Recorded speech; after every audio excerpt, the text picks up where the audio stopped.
जय श्री कृष्ण भक्तजनों, राधे राधे। आज हम कार्तिक मास महात्म्य के छठे अध्याय का श्रवण करते हैं, जिसे सुनने के पश्चात व्यक्ति को पुण्य की प्राप्ति होती है। नारद जी बोले, जब 2 घड़ी रात बाकी रहे, तब तुलसी की मृत्तिका, वस्त्र और कलश लेकर जलाशय पर जाए। कार्तिक में जहाँ कहीं भी हो, जलाशय के जल में स्नान करना चाहिए।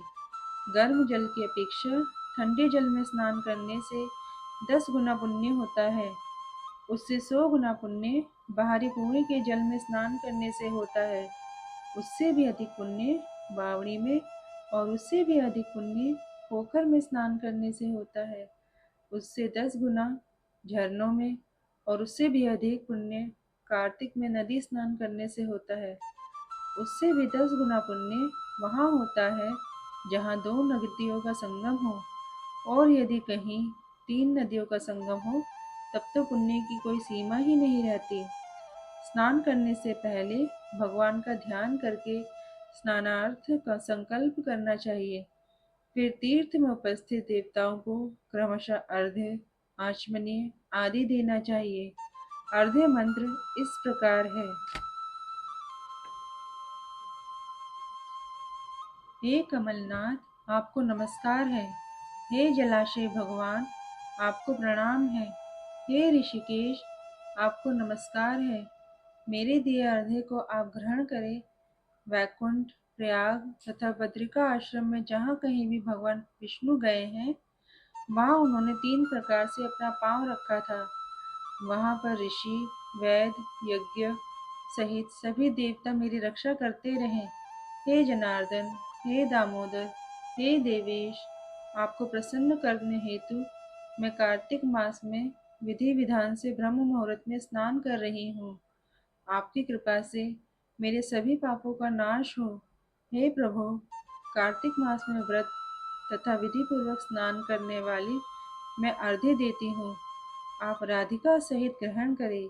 हे कृष्ण, हे बलशाली, राक्षसों का संहार करने वाले भगवान, हे पापों को नाश करने वाले, कार्तिक मास में प्रतिदिन दिए हुए मेरे इस अर्घ्य द्वारा कार्तिक स्नान का व्रत करने वाला फल मुझे प्राप्त हो।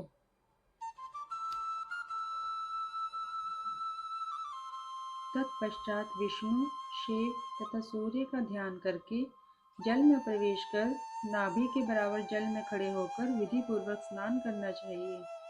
गृहस्थी को तिल और आंवले का चूर्ण लगाकर तथा विधवा स्त्री व यति को तुलसी की जड़ की मिट्टी लगाकर स्नान करना चाहिए।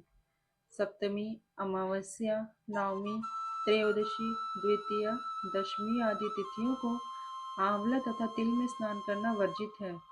स्नान करते हुए निम्न शब्दों का उच्चारण करना चाहिए। जिस भक्ति भाव से भगवान ने देवताओं के कार्यों के लिए 3 प्रकार का रूप धारण किया था, वही पापों का नाश करने वाले भगवान विष्णु अपनी कृपा से मुझे पवित्र बनाए। जो मनुष्य भगवान विष्णु की आज्ञा से कार्तिक व्रत करता है, उसके इंद्रादि सभी देवता रक्षा करते हैं। इसलिए वह मुझे पवित्र करे।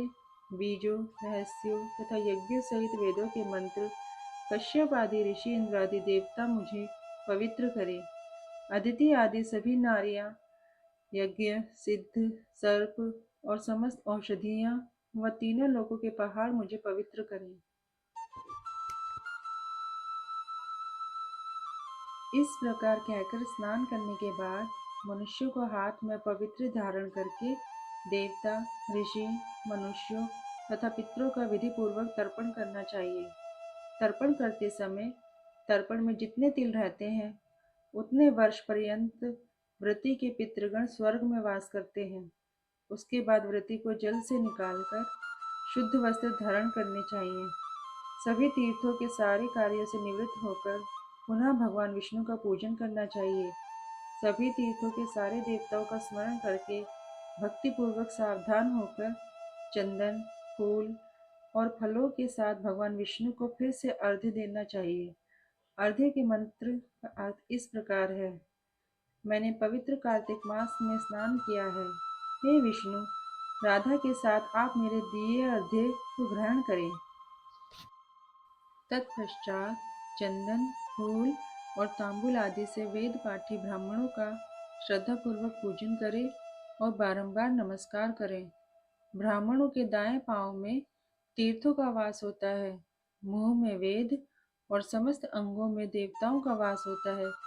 अपने कल्याण की इच्छा रखने वाले मनुष्य को इनका ना तो अपमान करना चाहिए और ना ही इनका विरोध करना चाहिए।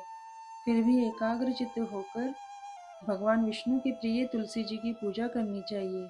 उनकी परिक्रमा करके उनको प्रणाम करना चाहिए। हे देवी तुलसी, देवताओं ने ही प्राचीन काल से तुम्हारा निर्माण किया है और ऋषियों ने तुम्हारी पूजा की है। हे विष्णु प्रिया तुलसी, आपको नमस्कार है। आप मेरे समस्त पापों को नष्ट करो।